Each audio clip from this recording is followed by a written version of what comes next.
আমরা কারো বিজয়কে ছিনিয়ে নিতে চাই না, কারো ভূমিকাকে আমরা কেড়ে নিতে চাই না, কিন্তু সবাই মিলে ৭১কে আমরা আগে সম্মান করব, বাংলাদেশের স্বাধীনতা মুক্তিযুদ্ধের ইতিহাসকে সমুন্নত রাখব। তারপরে আসবে ৭৫, ৭৯, ৯০, ২৪ সকল কিছু। তৎকালীন প্রধানমন্ত্রী ভারতের ইন্দিরা গান্ধী আন্তর্জাতিক সম্মেলনে তখন স্বীকৃতি দিয়েছেন যে মেজর জিয়াউর রহমান নামে একজন বাংলাদেশের স্বাধীনতার ঘোষণা দিয়েছেন।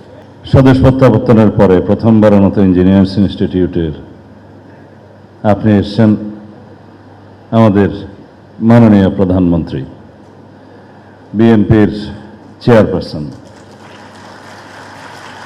এদেশের মানুষের আশা আকাঙ্ক্ষার প্রতীক জনাব তারেক রহমান, উপস্থিত বিএনপির সম্মানিত মহাসচিব, স্থায়ী কমিটির সম্মানিত নেতৃবৃন্দ, সদস্যবৃন্দ, সম্মানিত আলোচকবৃন্দ, আজকের এই আলোচনা সভায় আগত মাননীয় মন্ত্রীবর্গ, উপদেষ্টাবৃন্দ, সর্বস্তরের দলের নেতৃবৃন্দ, সম্মানিত মেহমানগণ, সাংবাদিক বন্ধুগণ, আসসালামু আলাইকুম রহমতুল্লাহ। সংক্ষিপ্ত আলোচনা করব, আমাদের সিনিয়র নেতৃবৃন্দ অপেক্ষায় আছেন, আলোচনা করবেন। বিশেষ করে আজকে আমরা আমাদের নেতা জনাব তারেক রহমানের বক্তব্য শুনব। নগদ নিয়ে এলো হার না মানা হার অফার। সর্বনিম্ন 10,000 টাকা রেমিটেন্স নগদে পাঠালে থাকছে স্বর্ণের হার জেতার সুযোগ। কিন্তু দুই একটি কথা রেকর্ডের জন্য না বললে নয়, সেজন্য বলি।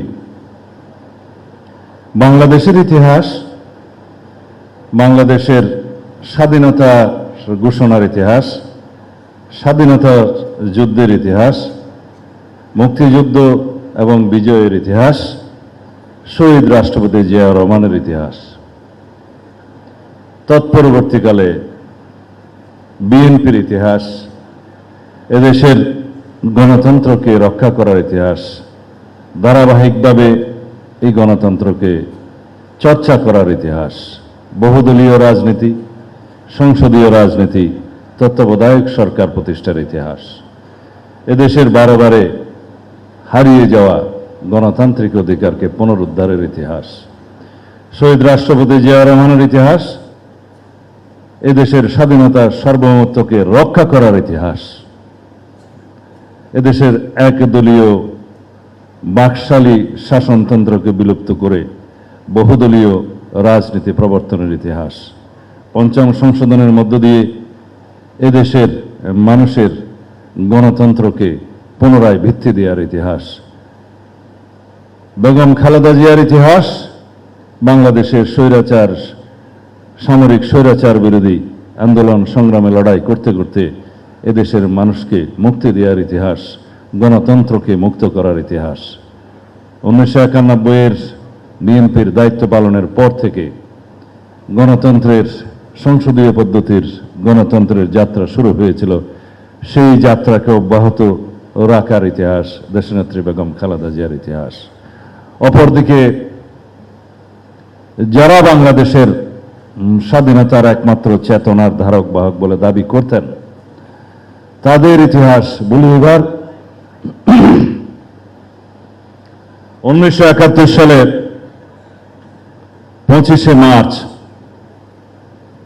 কালরাত্রিতে রাজারবাগ পুলিশ লাইনে দখলদার পাকিস্তানি বাহিনীর আক্রমণের মধ্য দিয়ে গণহত্যার যে সূচনা হয়, তার পরবর্তীতে একই রাতে 25শে মার্চের দিবাগত রাতে 26শে মার্চের প্রথম প্রহরে যখন তৎকালীন মেজর জিয়া চট্টগ্রামে সেই সংবাদ অবহিত হওয়ার সাথে সাথে বিদ্রোহ ঘোষণা করলেন, বললেন উই রিভল্ট, এবং তাৎক্ষণিকভাবে বাংলাদেশের স্বাধীনতা ঘোষণা করলেন। লেফটেন্যান্ট কর্নেল জাঞ্জুয়াকে গ্রেফতার করলেন, হত্যা করা হলো অন্যান্য পাকিস্তানি দখলদার বাহিনীর সেনা অফিসারদের। সেই রিভল্টের ইতিহাস অনুযায়ী বাংলাদেশের যে 26শে মার্চ বাংলাদেশের স্বাধীনতা দিবস, তাকে অস্বীকার করার ইতিহাস হলো এই আওয়ামী লীগের ইতিহাস। দালিলিকভাবে বলি, স্বাধীনতার ঘোষণাপত্র যেটাকে আমরা সম্মান করি, বাংলাদেশের প্রথম সংবিধান প্রণীত হওয়ার আগের দলিল, যার ভিত্তিতে স্বাধীনতা যুদ্ধকালীন সময়ে সরকার পরিচালিত হয়েছে, সেই দলিলের প্রথম পৃষ্ঠাতে লিখলেন শেখ মুজিবুর রহমান ঢাকায় যথাযথ প্রক্রিয়ার স্বাধীনতার ঘোষণা প্রদান করলেন। জাতীয় ইতিহাস কি তাই? এবং সেটা প্রতিষ্ঠিত করার জন্য পঞ্চদশ সংশোধনীতে এই স্বাধীনতার ঘোষণাপত্রকে তফসিলে অন্তর্ভুক্ত করা হলো। আমরা আপত্তি করি নাই, যেটা আর্কাইভে থাকার কথা সেটা সংবিধানে থাকে না, কিন্তু সে আর্কাইভে থাকলেও প্রকৃত ইতিহাসের সাথে এটা সাংঘর্ষিক। আমি এর বেশি সমালোচনা করব না। পরবর্তীকালে সেটা প্রতিষ্ঠা করার জন্য তার কন্যা শেখ হাসিনা একটি দলিল প্রণয়ন করলেন। বললেন, বঙ্গবন্ধু শেখ মুজিবুর রহমান মার্চের 25 তারিখের দিবাগত রাত পার হওয়ার পরে 26 তারিখে তিনি ওয়্যারলেস মেসেজের মাধ্যমে চট্টগ্রামে কোনো একজনকে বার্তা দিলেন বাংলাদেশের স্বাধীনতা। এবং সেই দলিলটা পঞ্চদশ সংশোধনীতে একটা তফসিল হিসাবে সংবিধানে ধারণ করা হলো। এটা ইতিহাসের সাথে সাংঘর্ষিক।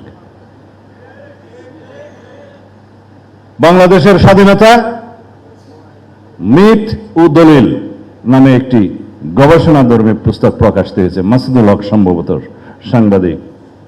সেই পুস্তকে সমস্ত গবেষণার লিপিবদ্ধ করা হয়েছে কাদের সাক্ষাৎকার আওয়ামী লীগের তৎকালীন নেতৃবৃন্দ সহ সেই টিএনটি অফিসারদের যেখানে পাঠানো হয়েছে বলে বলা হলো, সবার সাক্ষাৎকার নেওয়া হয়েছে।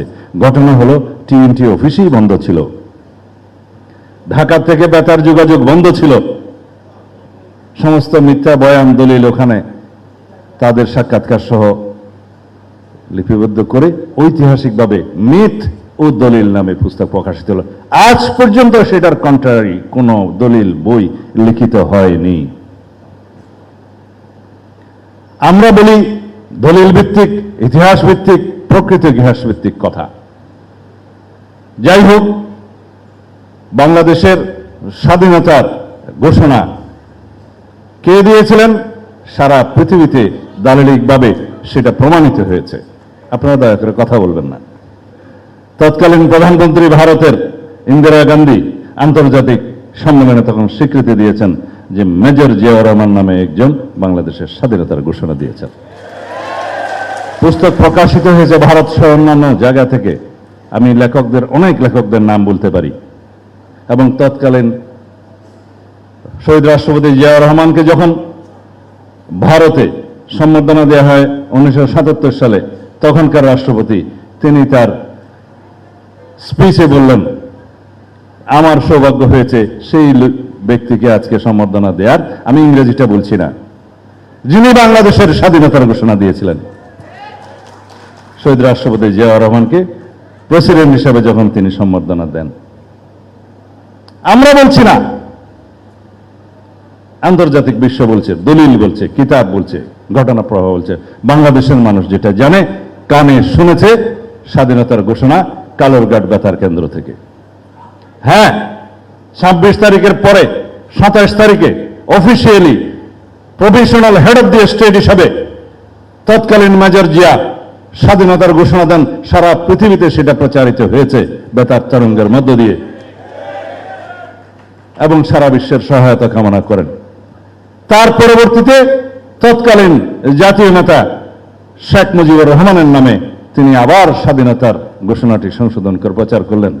এখানে তো কৃতিত্বের কিছু নাই, যা সত্যি তাই প্রকাশিত হবে। তিনি বললেন, on behalf of Sheikh Mujibur Rahman, our national leader, I declare hereby the independence of Bangladesh. এটা সত্য কথা, সত্য ইতিহাস। কিন্তু না, আওয়ামী ফ্যাসিবাদী শক্তি কখনোই কোনো কৃতিত্ব কাউকে দিতে রাজি না। সবকিছু তাহার পিতার কৃতিত্ব। অতঃপর বিএনপির ইতিহাস 1979, 1990 এবং তৎপরবর্তীতে ফ্যাসিবাদ বিরোধী আন্দোলন সংগ্রামে নেতৃত্ব দেওয়ার ইতিহাস 2024 সালে আমাদের নেতা জনাব তারেক রহমানের সক্রিয় নেতৃত্বে দেশনেত্রী বেগম খালেদা জিয়ার নির্দেশনায়, অনুপ্রেরণায়, তার সাহসিকতায় আমরা বাংলাদেশকে মুক্ত করতে পারলাম। অবশ্যই ছাত্র গণ অভ্যুত্থানে যারা শহীদ হয়েছেন, ভূমিকা রেখেছেন, ছাত্র নেতৃবৃন্দ যারা নেতৃত্ব দিয়েছেন, সকলের অবদানের প্রতি আমরা স্বীকৃতি দেই। এটাই আমাদের উদারতা। আমরা কারো বিজয়কে ছিনিয়ে নিতে চাই না, কারো ভূমিকাকে আমরা কেড়ে নিতে চাই না, কিন্তু সবাই মিলে 71কে আমরা আগে সম্মান করব, বাংলাদেশের স্বাধীনতা মুক্তিযুদ্ধের ইতিহাসকে সমুন্নত রাখব। তারপরে আসবে 75, 79, 90, 24 সকল কিছু। কিন্তু যারা সংবিধানের প্রস্তাবনায় 24 এবং 71 একসাথে দেওয়ার জন্য প্রস্তাব করেছিলেন, সেই বন্ধুদের উদ্দেশ্যে বলছি, 71 কখনো অন্য কোনো ইতিহাসের সাথে মিলবে না। বাংলাদেশের সবচেয়ে গৌরবজনক অর্জন বাংলাদেশের স্বাধীনতা, মুক্তিযুদ্ধ, স্বাধীনতা সংগ্রাম এবং স্বাধীনতা যুদ্ধ। একটা স্বৈরাচারকে, ফ্যাসিস্ট সরকারকে পতনের জন্য যে আন্দোলন হয়েছে, সেটা কেবল জনদাবির মুখে স্বৈরাচার পতন আন্দোলন। স্বৈরাচারের পতন হয়েছে, রাষ্ট্র নতুনভাবে বিনির্মিত হয়নি। রাষ্ট্র আমাদের ছিল, অর্জিত হয়েছে লক্ষ প্রাণের বিনিময়ে। সেই রাষ্ট্রের স্বাধীনতা সার্বভৌমত্বকে রক্ষা করতে হবে। কোনো স্বৈরাচার যাতে বাংলাদেশে পুনরায় প্রতিষ্ঠিত না হয়, আগমন না হয়, উৎপাদন না হয়, উৎপত্তি না হয়, সেই লক্ষ্যে আমরা গণতান্ত্রিক চর্চা করতে থাকব। গণতান্ত্রিক সংস্কৃতির প্রবর্তন এবং চর্চার মধ্য দিয়ে, লালনের মধ্য দিয়ে আমরা সংসদে সেই সমস্ত সকল কার্যক্রম আলোচনার মধ্য দিয়ে, সমঝোতার মধ্য দিয়ে রাষ্ট্রকে এগিয়ে নিয়ে যাব। ধন্যবাদ আপনাদের সবাইকে।